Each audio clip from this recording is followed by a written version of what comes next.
인생이 되지 아니하려면, 이런 말씀의 제목을 통해서 우리 하나님 앞에 은혜 받는 시간을 갖도록 하겠습니다. 사람이 한평생 살아가면서 지난 날들의 삶을 쭉 돌아보니까 내가 왜 그때 그렇게 살았지? 내가 좀 이렇게 살았으면 더 좋았을 뻔했는데, 이런 후회스러운 그런 마음과 생각들이 나이가 들면 들수록 우리의 생활 속에 많아지는 것을 보게 되었습니다. 결국은 그런 인생은 아쉬운 인생을 살았다, 그런 말씀이죠. 이 아쉬운 인생을 산다는 것은 어떤 면에서 참 우리 인생에 후회스러움을 남기는 그런 하나의 인생의 오점이라 그렇게 볼 수가 있습니다. 이런 얘기는 우리 성경 속에도 보면 많이 기록되고 있음을 보게 되었습니다. 성경에 보게 되어지면 하나님으로부터 많은 능력을 받고 또 하나님으로부터 좋은 자질들을 많이 갖추었음에도 불구하고 그가 이루어 놓은 그런 업적이 후대에 큰 영향을 미치지 못하게 되어질 때에 우리들의 마음속에는 아쉬움을 남긴 그런 마음들을 갖게 되었습니다. 성경에는 그런 인물들이 많다는 거예요. 그 많은 인물들 가운데서 아쉬움으로 인생을 살았던 한 사람을 들라 그러면 우리는 뭐니 해도 오늘 우리 본문 속에 나오는 삼손을 들 수가 있습니다. 삼손은 짧은 인생의 길을 살았지만은 하나님 앞에 큰 능력을 받고 또 남들이 갖지 못하는 많은 자질들을 가지고 살았지만은 인생의 말년에 그의 삶을 돌아보게 되었으면은 하나님 앞에 큰 능력과 자질을 갖췄음에도 불구하고 또 받았음에도 불구하고 그렇게 살지 못해서 그래서 그의 인생은 아쉬움으로 끝나는 인생으로 그렇게 나오고 있음을 보게 되었습니다. 이런 삼손에 관한 얘기는 사사기서 13장에서 16장 말씀까지를 읽어보게 되어지면 거기에 삼손의 그 일대사가 잘 기록되고 있음을 보게 되었습니다. 우리가 삼손 그러면 우리는 우리 머리에 떡 떠오르는 것은 사사 시대에 가장 대표성을 가진 인물이 삼손이다. 우리는 그렇게 생각이 되어지고 동시에 삼손은 태어날 때부터 보통 사람과 다르게 태어난 사람인 것입니다. 왜냐하면 하나님께서 삼손을 이 땅에 태어나게 하시게 되어질 때에 그 당시에 이스라엘 백성들이 블레셋으로부터 굉장히 아주 압박을 받고 많은 어려움을 겪고 있던 그런 때였습니다. 그런 때에 하나님께서 이스라엘 백성들을 사랑해 주셔서 이 이스라엘 백성들을 블레셋의 이 압정에서 구원해 주시기 위해서 그래서 하나님께서 특별히 삼손을 이 땅에 보내어 주셨다는 사실입니다. 그래서 삼손은 이 땅에 태어날 때부터 천하무적으로 태어나게 되어졌고 또 그의 민첩함 역시 마찬가지로 추종을 부러워할 정도의 그런 아름다운 그런 모든 면모를 갖췄던 사람입니다. 그 중에 하나가 사사기서 15장의 말씀 보니까 얼마나 삼손이 민첩하냐면 나귀뼈 턱뼈 하나를 가지고 철병기로 무장하게 되어진 블레셋 군대 1000명을 쳐 죽일 정도의 그런 힘있고 민첩한 사람이 삼손이었습니다. 뿐만 아니라 삼손은 머리가 아주 좋았던 그런 사람이었습니다. 그래서 사사기서 14장 14절 이하의 말씀 보면 삼손이 수수께끼를 내는 그런 내용이 나오게 되어지고 그래서 수수께끼를 내서 그 블레셋 사람들을 골탕 먹이게 되어진 그런 사건이 기록되어 있고 또 사사기서 15장 4절과 5절 이하의 말씀을 보게 되어지면 거기에 삼손이 여우 300마리를 잡아가지고 꼬리와 꼬리를 다 이렇게 묶어버립니다. 300마리의 여우를 꼬리와 꼬리를 다 묶어가지고 묶은 고기에 햇불로서 불을 지르게 되어지는 겁니다. 이 여우들이 얼마나 놀랐겠습니까? 그래서 여우들이 뜨거워서 막 그냥 뛰어다니는데 그 300여 마리 여우를 어디다 몰았냐면 밀밭으로 몰아넣는 거예요. 그때 이 밀밭 농사를 짓는 사람은 추수를 앞두고 있는 그런 가운데 있는데 300여 마리의 이 여우가 이 밀밭을 헤집고 다녔으니까, 그것도 불이 붙은 그 몸을 가지고 헤집고 다녔으니까 그 밀밭이 어떻게 되겠습니까? 완전히 그냥 한 해 농사를 망치게 만들어버리는 그런 천재적인 머리를 가진 사람이 삼손이다라고 볼 수가 있습니다.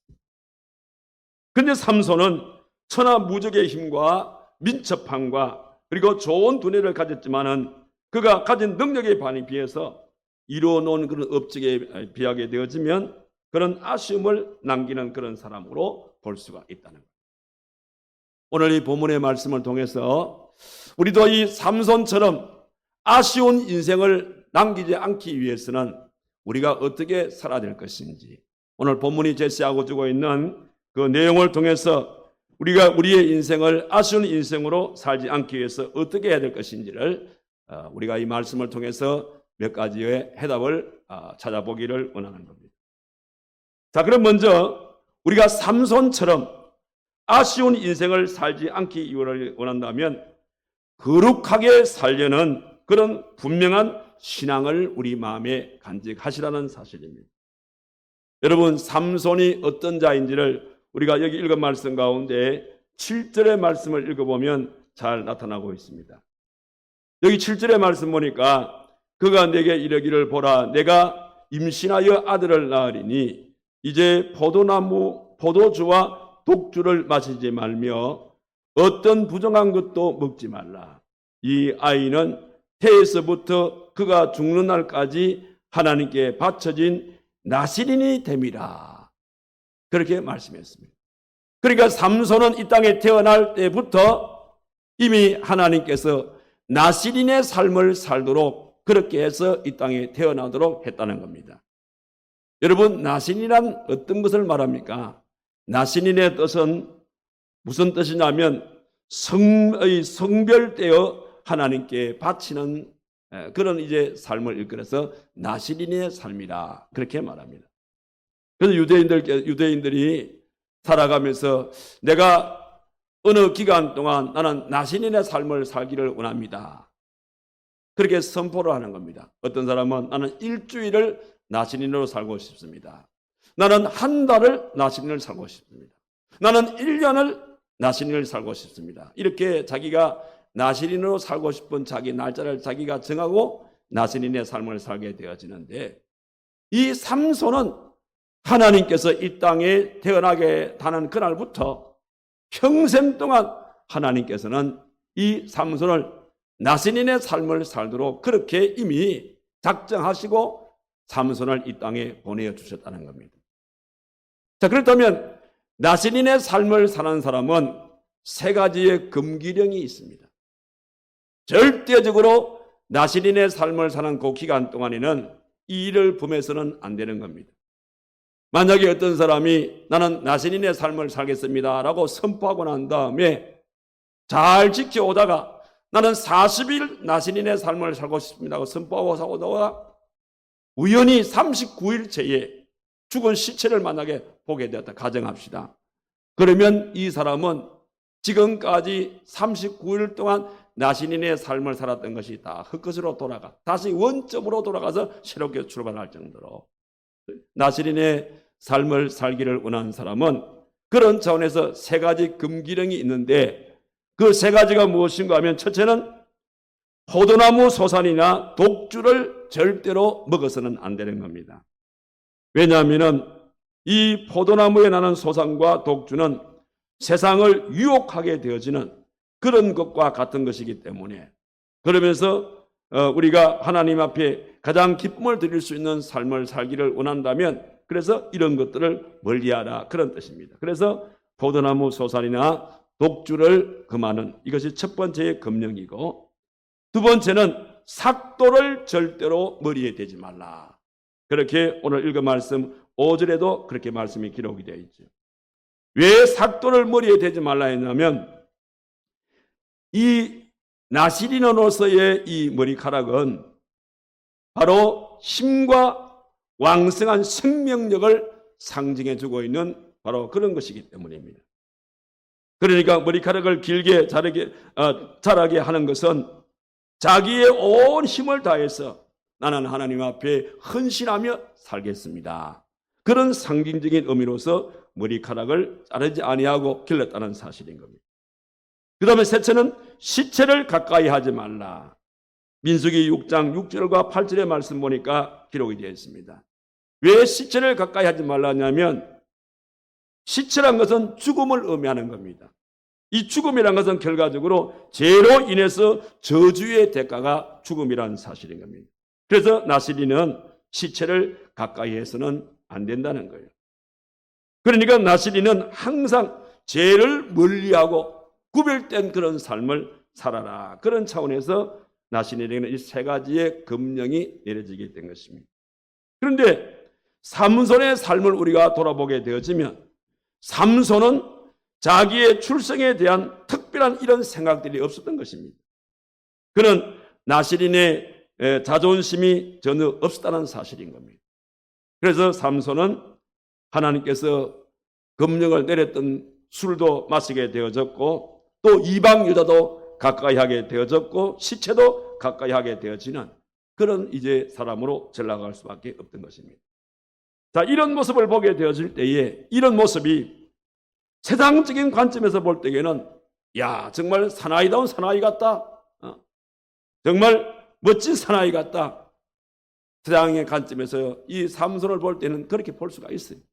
그러나 하나님의 관점에서 볼 때에는 하나님의 말씀을 벗어나게 되어지는 불순종의 삶을 살고 있는 삼손의 모습을 여기서 우리는 생각해 볼 수가 있는 겁니다. 그럼 왜 삼손이 이런 거듭되는 실수를 계속하게 되어졌을까? 그것은 한마디로 말씀을 드린다면 나시린의 거룩하게 살지 못한 이런 이유 때문이라고 말씀을 드릴 수가 있습니다. 결과적으로 나시린으로서 거룩하게 살지 못한 그 대가가 뭐였습니까? 나중에 드릴라에게 쏘가서 두 눈이 뽑히고 그리고 맷돌을 돌릴 수밖에 없는 그런 수치스러운 그런 모습으로 전락하게 된 것을 볼 수가 있는 겁니다. 그렇습니다. 이런 차원에서 볼 때에 오늘 우리들도 세상에서 영적인 나시린으로 우리는 살아가야 한다는 겁니다. 그러므로 우리가 이 세상에 살지라도 세상 따라서 살면 안 된다는 겁니다. 우리는 이 세상에 살지만 우리는 그 속에는 항상 믿음과 신앙의 절개를 지키면서 요셉처럼 살아가야 할 것이 우리의 인생의 삶이라는 것입니다. 여러분, 우리가 잘 아는 요셉은 어떤 삶을 살았습니까? 우리가 잘 알듯이 요셉은 자기가 꾼 꿈의 얘기 때문에 형님들에게 미움을 사게 되어지고 결과적으로 미디안 상인에게 팔려서 보디발 장군의 그 가정의 노예로 팔려지게 되어집니다. 그런데 요셉은 하나님이 늘 함께 해주시는 사람이기 때문에 보디발 장군의 가정에 살았지만은 그는 그 보디발 장군으로부터 신임을 얻어서 그 가정 총리로서 일하게 되어지는데 그때에 이 보디발 장군의 아내가 요셉을 유혹하게 되었습니다. 자, 그 당시에 요셉의 나이가 몇 세였습니까? 그 당시에 요셉의 나이가 이제 그 청년의 그런 때였습니다. 청년의 때란 것은 바로 우리 그 이성 여자들의 품이 그리울 그런 때거든요. 그런데 지금 이곳이 어디입니까? 이방 나라입니다. 그런데 주인의 아내가 요셉이를 유혹하는 겁니다. 웬만한 사람 같으면 자, 이곳이 이방 나라고 자기 아는 사람이 아무도 없고 자, 그런 상황인데 이런 상황에서 주인의 아내가 자기를 유혹한단 말이에요. 그러면 우리가 인간적으로 생각할 때 적당히 엔조이하게 되었으면 이방 나라에서 생활하게 되었을 때에 용돈도 잘 나올 것이고 자기의 생활 속에 불편함이 없을 것이라 우리 그래 생각할 수가 있습니다. 이런 가운데 이 보디발 장군의 아내가 요셉을 어느 날 눈짓하면서 자기를 유혹했어요. 그리고 자기 방으로 끌어들였습니다. 그리고 자기가 동침하자 그랬어요. 그때에 요셉이 어떻게 했습니까? 하나님 말씀을 보게 되어지면 내가 어찌 하나님 앞에서 득죄하리까 이렇게 말하면서 자기를 유혹하는 그 유혹의 손길을 뿌리치고 요셉은 방에서 뛰쳐나간 것을 알 수가 있습니다. 물론 그것이 음해를 해서 결과적으로 요셉이 억울한 누명을 쓰고 감옥살이를 했지만, 그러나 어떤 환경 가운데서도 요셉은 항상 믿음과 신앙의 절개를 잃지 않고 신앙의 절개를 끝까지 잘 지켰던 그런 인물인 것을 잘 알 수가 있습니다. 그렇습니다. 오늘 저와 여러분들이 이 땅을 살아가시면서 참으로 우리의 인생이 하나님 앞에서 아쉬운 인생으로 살지 않기를 진정 원한다면 삼손 같은 그런 삶을 살지 마십시오. 어떤 환경 가운데서도 나는 영적으로 평생에 나선 일이다. 늘 그런 생각 속에서 이 땅을 살지라 할지라도 어떤 유혹 가운데서도 삼손처럼 살지 마시고 요셉처럼 신앙의 믿음의 절기를 지키면서 항상 하나님 앞에서 거룩하게 살고 노력하시는 저와 여러분들이 되어야 될 줄로 믿습니다. 이런 삶을 살게 되어질 때에 우리의 인생은 아쉬운 인생으로 살지 않을 수가 있다는 사실. 이게 첫 번째입니다. 그럼 또 한 가지는 우리가 이 땅을 살면서 삼손처럼 아쉬운 인생을 살지를 않기를 원한다면 혼자서 모든 것을 해결하려고 하지를 마시기를 바랍니다. 오늘 성경을 보게 되어지면 삼손은 늘 무슨 일이든지 혼자 하려고 그랬어요. 그래서 항상 삼손의 주변에는 친구나 동지가 없었고 또 삼손 주변에는 사람들이 없었던 것을 잘 알 수가 있습니다. 자, 그런데 보세요.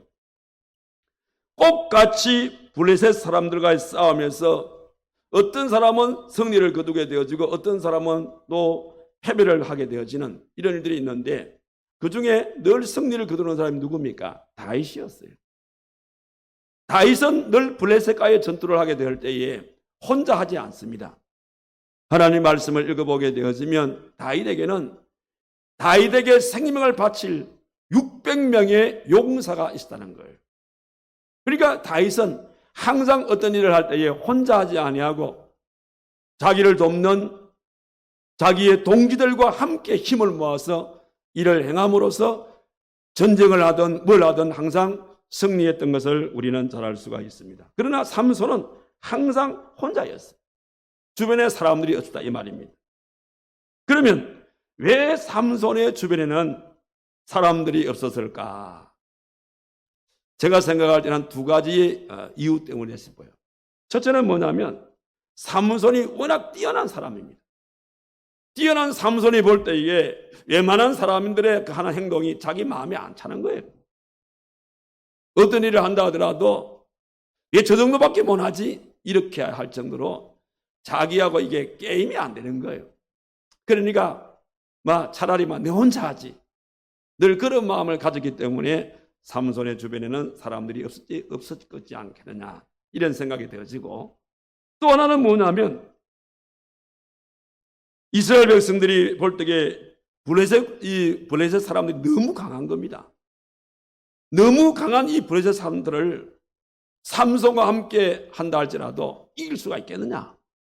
그래서 블레셋 사람들이 너무 강하다는 이런 생각 때문에 아예 겁을 먹고 삼손을 도울 생각을 하지 않은 것이 아닐까 이렇게 생각할 수가 있습니다. 그러나 우리 하나님께서는 개인적인 이유든지 사회적인 이유든지 간에 혼자서 하는 것은 결코 하나님께서 기뻐하지 아니한다는 것을 잊지 마시기를 바랍니다. 그래서 우리 하나님의 본성을 보더라도 우리 하나님은 그냥 하나님 아니시지요.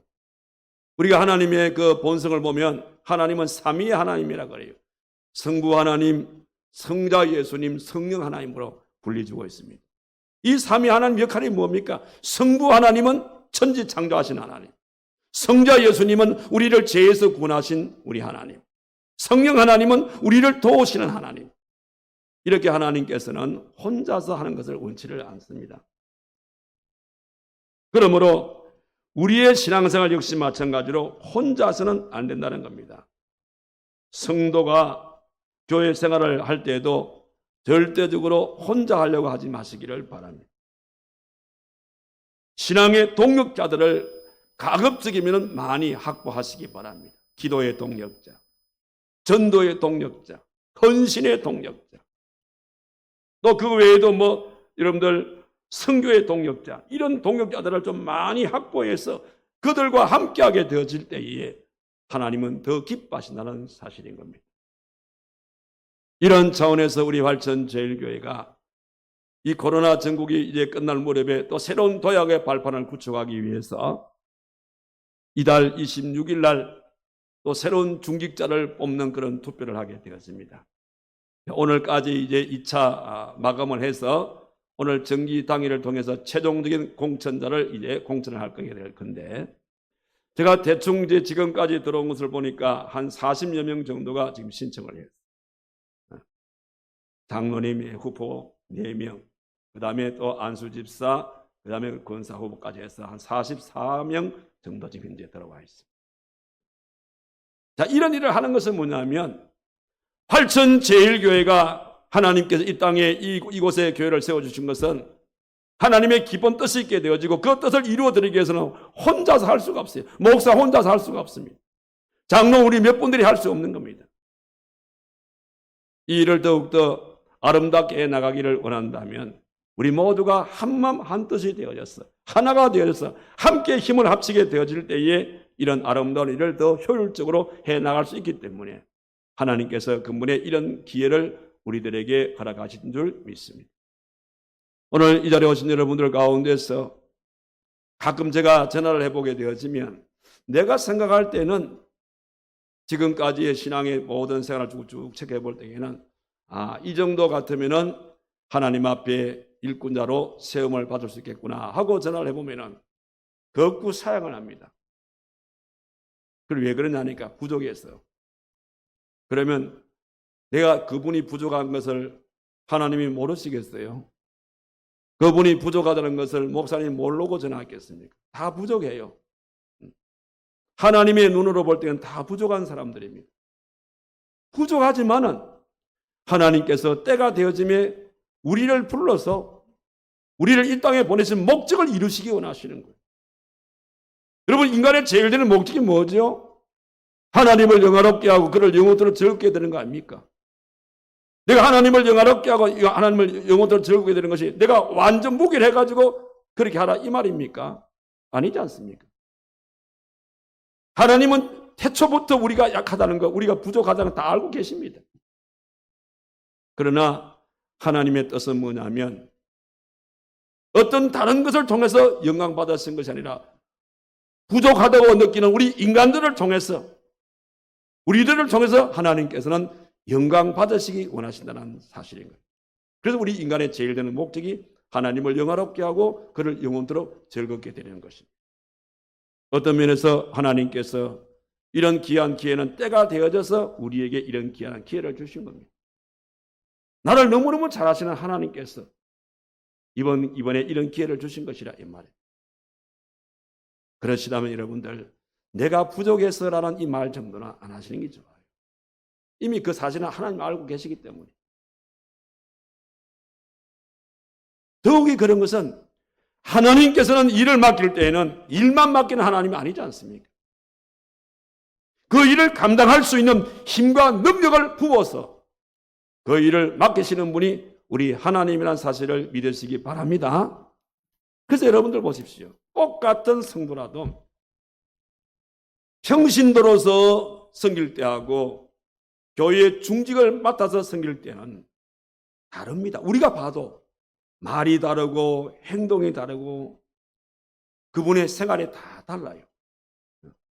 여러분, 아무리 평신도가 아무리 어떤 부분들을 잘한다 하더라도 평신도의 대표가 되어지는 장로를 능가할 수가 없어요. 네, 하나님은 장로를 세울 때는 장로에게 필요한 모든 것을 다 채워주시기 때문입니다. 그것마저도 채워주시기 때문입니다. 깜이 되도록 만들어서 채우는 것이지, 깜도 안 되는 사람을 하나님이 채우시는 그런 하나님이 아니시라 이 말이에요. 그런 실수하시는 하나님이 아니시라 이 말이에요. 그런 연고로 오늘 저와 여러분들 이 사실을 잘 아셔야 돼요.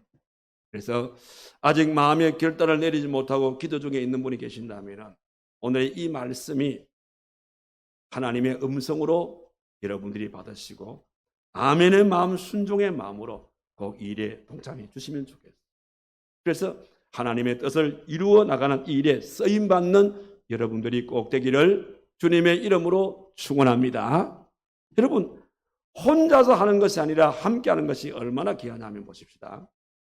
우리가 이번에 동해안 그 동해 쪽에 산불이 나가지고 그 피해를 입은 많은 우리 그 이재민들을 위해서, 그리고 러시아와 우크라이나 전쟁으로서 우크라이나의 많은 난민들이 속출했습니다.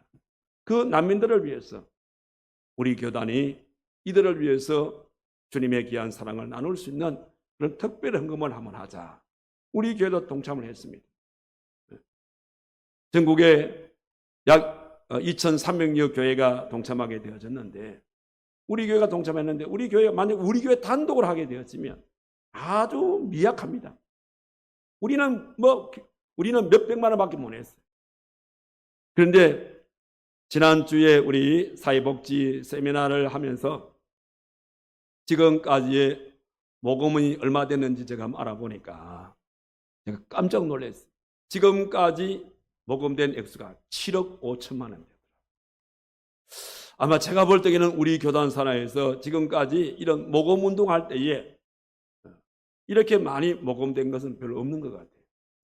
1차적으로 2억 정도를 우리 산불 피해자들에게 전달하게 되어졌고, 지난번에 또 1차 비축되어 있는 예산 가운데 일부를 우크라이나에서 사역하고 있는 우리 선교사들에게 필요한 부분들을 보내게 되어졌고, 이제 이번 주 10일 날 우리 대구에서 운영위원회 모임을 갖게 되어지는데, 운영위원회 모임 갖고 난 이후에 우리 고신 긴급구호 팀들이 함께 모여서 우크라이나 2차 우리 모금한 이 모금금을 얼마 정도 우리가 전달해야 될 것인가, 이런 부분들을 정하게 되었습니다. 이렇게 혼자 할 때는 미미하지만은 함께 힘을 합치게 되어지면 엄청난 힘을 발휘할 수가 있어요. 그래서 전도서 4장 9절과 11절의 말씀 보니까 두 사람이 한 사람보다 나으면 그들이 수고함으로 좋은 상을 얻을 것입니다. 쭉 말미에 뭐라 합니까? 세겹줄은 쉽게 끊어지지 아니한다. 그렇게 말씀을 하시면서 혼자서 하기보다는 함께 힘을 합쳐서 할 것을 우리에게 말씀하고 있음을 보게 되었습니다. 자, 이런 모습은 초대교회 부흥사도 마찬가지입니다. 여러분, 초대교회가 많은 박해 가운데 있었지만 초대교회는 엄청난 부흥의 역사가 일어났습니다. 그 부흥의 비결이 뭐였습니까? 사도행전 2장 42절에서 47절의 말씀 보니까 이렇게 기록이 되어 있더라고요. 그들이 사도들의 가르침을 받아서 서로 교제하고 떡을 떼며 오로지 기도하기를 힘쓰니라. 믿는 사람이 다 함께 있어서 모든 물건을 서로 통용하고 또 재산과 소유를 팔아서 각 사람의 필요를 따라 나눠주며 날마다 마음을 같이하여 성전에 모이기를 힘쓰고 집에서 떡을 떼며 기쁨과 순전한 마음으로 음식을 먹고, 그리고 하나님을 찬미하며 또 온 백성에게 칭송을 받으니 주께서 구원받는 사람을 날마다 더하게 하시니라. 무슨 말씀입니까? 혼자가 아니라 이 말이죠. 힘들고 어려운 그런 환경이 있었지만은 초대 이 예루살렘 교회 성도들이 함께 모였어요.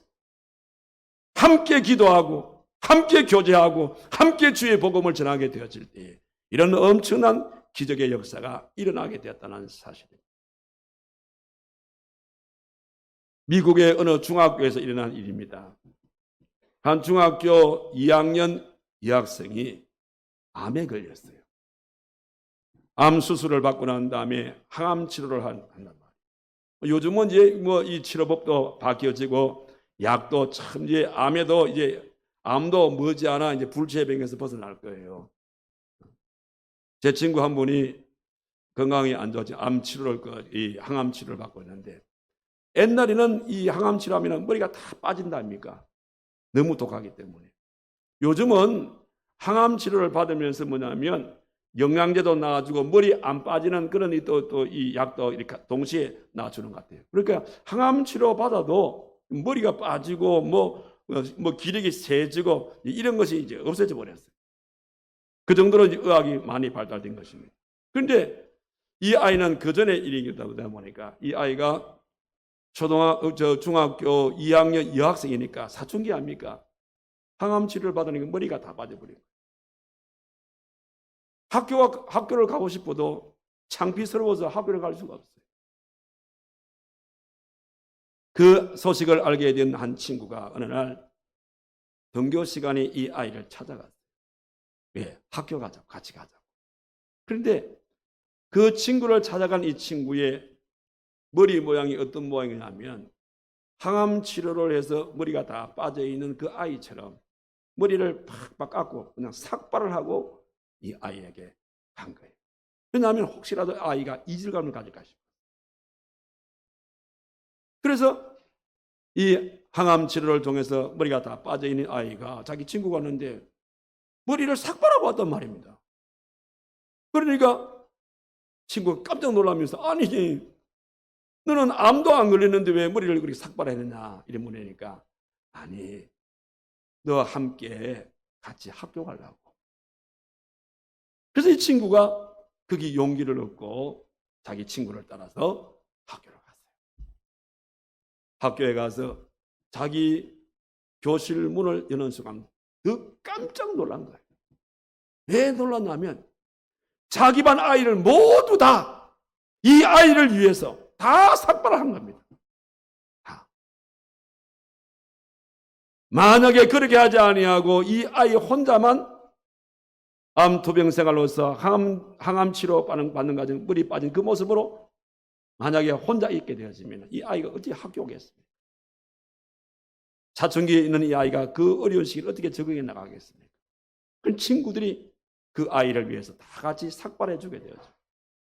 도와줌으로써 이 아이가 그 어려운 고비를 잘 넘기게 되었다는 그런 얘기입니다.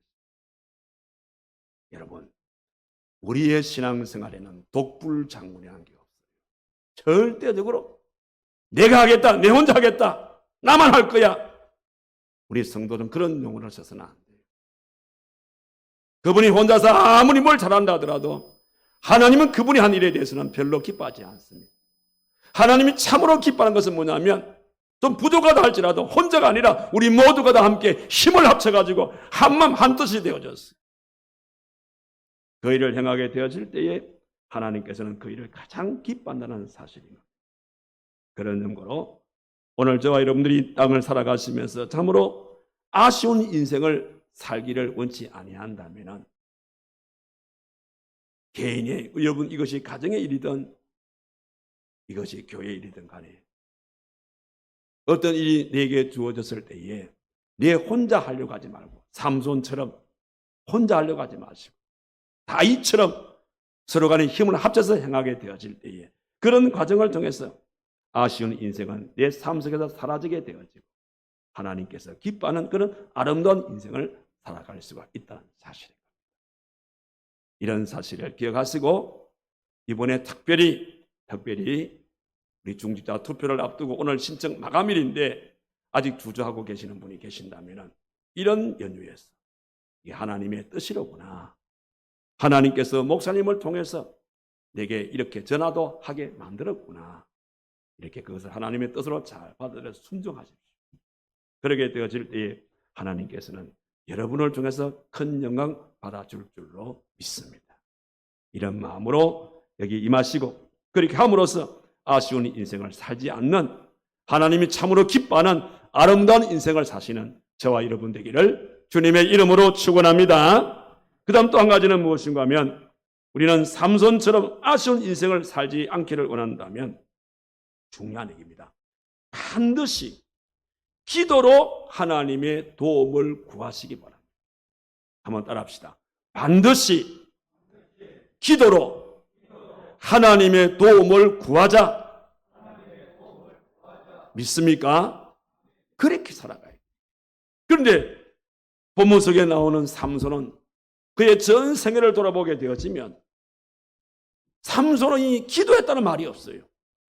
왜냐하면 기도하지 아니해도 자기의 경험과 자기 수단 방법을 동원해서 뭐든지 할 수 있다. 이런 생각을 했기 때문입니다. 심지어는 삼손은 결혼을 앞두고도 기도하지 않았어요. 블레셋과의 전투에서도 기도하지 않았습니다. 그러다가 삼손이 언제 기도했냐면 들릴라의 유혹 속에서 자기의 두 눈이 뽑힘을 당하게 되어지고 맷돌을 돌리게 되어지는 인생의 마지막 이 말년 속에 그런 위기 속에 삼손은 이 기도가 처음이자 마지막의 기도를 하는 겁니다. 그 애절한 기도가 어디 나옵니까? 바로 사사기서 16장 28절의 그 말씀이 그 기도입니다. 우리 한번 다 같이 한번 봅시다. 자, 사사기서 16장 28절에 삼손이 처음이자 마지막의 기도가 이 기도입니다. 무슨 기도냐면 삼손이 여호와께 부르짖어 이르되 주 여호와여 구하옵나니 나를 생각하옵소서. 하나님이여 구하옵나니 이번만 나를 강하게 하사 나의 두 눈을 뺀 블레셋 사람에게 원수를 단번에 갖게 하옵소서. 이 기도입니다. 자, 우리가 이 삼손의 이 기도를 자세히 보게 되어지면 이 기도 속에는 아주 특별한 독특한 그런 단어가 여기에 있습니다. 그 단어가 뭡니까? 이번만이랍니다. 이번만. 여기 이번만 이 말씀 속에는 자기 생사를 거는 기도다. 자기 생사를 거는 이런 내용이 이번만은 이 단어 속에 들어가 있어요. 그리고 단번에, 여기 단번에 이 말은 한 번으로 족합니다. 이게 마지막이면 하나님. 마지막에 한 번으로서 이 나의 원수, 이 블레셋을 무찌르게 해달라는 그런 기도입니다. 그러면서 여기 보니까 독특한 동사가 몇 가지 들어가 있어요. 그게 뭡니까? 부러짓다. 이 부러짓다 이 말씀은 매달렸다 이 말이고요. 생각하옵소서 이 말씀은 하나님 이 기도를 꼭 잊지 마시옵소서 이런 뜻이고요. 강하게 하옵소서 이 말씀 뭐냐면 내게 능력을 달라 이런 뜻이고요. 그 다음에 원수를 갖게 해달라 이 말씀은 이 원수는 바로 나의 원수도 되지만 하나님의 원수입니다. 이 원수를 갖게 해달라고 그렇게 예절하게 삼손이 하나님 앞에 처음이자 마지막 기도를 드리는 겁니다. 하나님께서 삼손의 기도를 어떻게 했을까요? 30절의 말씀을 보십시오. 뭐라 그랬습니까? 삼손이 이르되 블레셋 사람과 함께 죽기를 원하노라 하고 힘을 다하여 몸을 굽히매 그 집이 곧 무너져 그 안에 있는 모든 방백들과 온 백성에게 덮이니. 보세요. 그 다음 보세요. 삼손이 죽을 때에 죽인 자가 살았을 때에 죽인 자보다 뭐라고요? 더욱 많았더라. 더욱 많았더라. 이렇게 말씀하고 있음을 볼 수가 있습니다. 여러분, 이게 우리 인생입니다. 우리 인생도 마찬가지라 이 말입니다. 여러분, 우리 인생도 기도 없이 자기 능력으로 살고 기도 없이 자기 수단으로 살게 되어지면 모든 것이 잘 되는 것 같지만은 나중에 돌아보게 되어지면 되는 것도 하나도 없어요. 그냥 고생만 그냥 죽도록 하는 겁니다. 그러나 기도하고 하는 일은 안 되는 것 같아도 하나님이 함께 해 주시기 때문에 나중에 결산해 보게 되어지면 생각지 않은 결과들이 많이 나타나는 것을 우리가 체험하게 되었습니다. 왜냐? 기도하게 되어질 때에 그 기도를 통해서 하나님의 능력을 우리들에게 하나님께서 부어주시기 때문에. 그래서 기도하는 인생은 절대 실패하는 법이 없어요. 기도하는 인생은 결코 후회하는 법이 없다는 사실인 겁니다. 여러분, 이 배를 만드는 이 조선소에 가게 되어지면 거대한 전자석이 있습니다. 이 거대한 전자석 막대기가 있는데 이 거대한 전자석 이 막대기에 전기를 넣게 되어지면 엄청나게 이것이 강해집니다. 그래서 이 전기를 넣게 되어지면 어떤 큰 쇠붙이라도 그냥 번쩍번쩍 들어 종이 쪽쪽 들어 옮기는 것을 보게 됩니다. 그런데 거기 전류를 넣지 않게 되어지면 그냥 글자 그대로 그런 큰 쇠붙이 막대기에 불과하다 이 말이에요. 쇠붙이 막대기에 불과한 크기에 전류를 넣게 되어지면 엄청난 힘이 발휘된다. 이게 바로 하나님과 우리의 관계를 말합니다. 우리가 아무리 경험이 많고 우리가 아무리 수단 방법이 좋다 하더라도 하나님의 능력이 우리에게 임하지 않게 되어지면 결코 우리는 제대로 일을 할 수가 없어요.